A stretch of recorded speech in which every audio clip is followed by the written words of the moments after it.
Awali ya yote kabisa kwa niaba ya Mheshimiwa Rais naomba kuwashukuru sana CAF kwa kutambua mchango wa Tanzania katika maendeleo ya kandanda.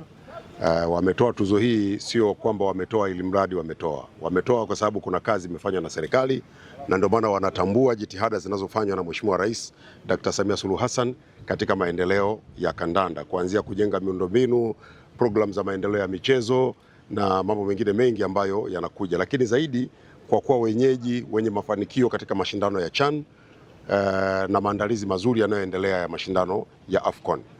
Kwa hivyo kwa swali lako, tuzo ina maana gani? Tuzo hii ina maana ya heshima kubwa kwa Tanzania, na Mheshimiwa Rais katika salamu zake kasema tuzo kapewa yeye, lakini hii tuzo ni ya Watanzania wote.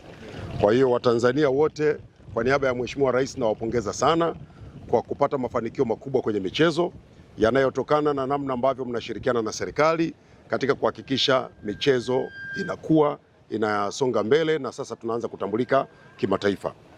Lakini pamoja na haya yote, tuzo hii kwa Rais wa Shirikisho la Kandanda barani Afrika CAF Patrice Motsepe na Rais wa Shirikisho la Kandanda duniani FIFA Gianni Infantino kutoa kwa Mheshimiwa Dr. Samia Suluhu Hassan ni imani kubwa walionayo kwake, na hata wakati napokea Infantino ananiambia peleka salamu kwa Mheshimiwa Rais, mwambie tunamuunga mkono, tunashukuru sana kwa namna ambavyo anaunga mkono michezo.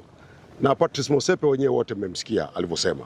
Kwa hivyo tuzo ina maana kubwa sana kwamba mchango wa Mheshimiwa Rais na serikali anayoiongoza unatambuliwa na sasa nchi yetu inatajwa kimataifa. Sawa, lakini pia licha ya tuzo hii ya Mheshimiwa Rais pia Tanzania pia walishuhudia tuzo ya kwanza kupatikana Tanzania kwenye upande wa kupata mchezaji wa hapa nyumbani Tanzania, Clement Mzize, goli bora la Afrika. Unaizungumziaje pia hii? Ilikuwa ni heshima kubwa, nilikuwa ukumbini. Bahati mbaya sikujua kama yumo kwenye kinyang'anyiro na kama angeshinda. Sikuwa nafahamu. Nilishangilia kama chizi peke yangu ukumbini. Bahati nzuri nilikuwa nimekaa jirani na Health, basi naye akanisapoti, akaniambia Mheshimiwa umezidisha. Manake sikutegemea. Kusema kweli mimi kwangu ilikuwa ni surprise. Lakini goli la Clement Mzize la msimu wa mwaka 2024-2025 limetupa heshima kubwa. Dunia imejua Tanzania kuna wachezaji. Manake haikuwa Clement Mzize mchezaji tu wa Yanga, lakini mchezaji Mtanzania.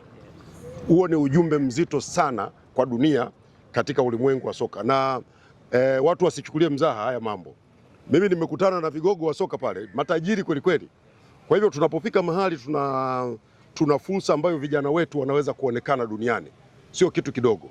Leo Clement Mzize ameshinda goli bora la msimu barani Afrika.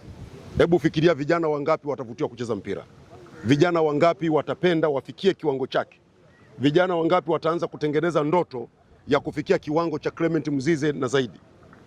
Mimi nilibahatika, nilipokuwa nimekaa mbele yangu alikuwa amekaa Samuel Eto'o Fells. Niliporudi kukaa akasema when I come to Tanzania I need to meet this player. Huyo ni Samuel Eto'o. Anasema nikirudi Tanzania nataka kumuona huyu. Nimetoka pale akanifuata Emmanuel Adebayo. Akasema I saw your player. Is a very talented player. I want to see him. Mimi nikamwambia njoo Tanzania, njoo uje utembelee Tanzania. Akasema atakuja, lakini ni ujumbe mzito tulioupeleka duniani kwamba Tanzania kuna vipaji na Tanzania kuna wachezaji wa maana. Sasa Clement Mzize kashinda, Fiston Mayele ameshinda, lakini Fisto yuko pale, katokea wapi? Katokea Tanzania. Kwa hiyo mtaona Watanzania ni kwa kiwango gani tunakwenda na tusijichukulie poa. Neno lako moja kuelekea kwenye mechi hizi za kimataifa kwa wakilishi wetu wanne kwa Simba, Yanga, Azam na Singida. Neno la serikali la kwa Simba, Yanga, Azam na Singida Black Stars na watakia kila la heri.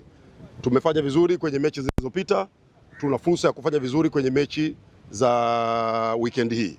Kwa hiyo mimi nawatakia kila la heri, waende wakashinde, waendelee kutuheshimisha. Ahadi yetu ni ile ile. Safari hii tunataka fainali ya kombe la shirikisho tucheze ikiwezekana wenyewe kwa wenyewe. Fainali ya klabu bingwa tucheze ikiwezekana wenyewe kwa wenyewe. Ikishindikana wenyewe kwa wenyewe, basi mmoja wapo awe kutoka Tanzania.